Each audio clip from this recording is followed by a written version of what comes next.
صحیح بخاری جلد اول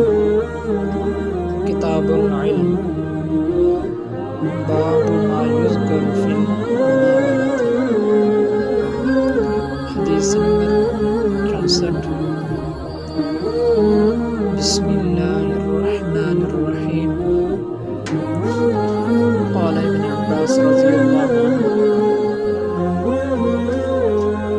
رسول اللہ صلی اللہ علیہ وسلم نے ایک شخص کو خط دے کر بھیجا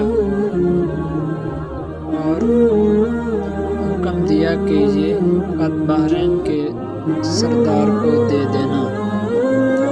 اس نے وہ خط کسریٰ یعنی پرویز کو بھیج دیا، اور جب کسریٰ نے آپ صلی اللہ علیہ وسلم کا خط پڑھا تو پھاڑ ڈالا۔ ابن شہاب نے کہا میں سمجھتا ہوں ابن مسیب نے اس کے بعد مجھے کہا رسول اللہ صلی اللہ علیہ وسلم نے حیران آنکھ پر دعا فرمائی کہ وہ بھی چاک شدہ خط کی طرح ٹکڑے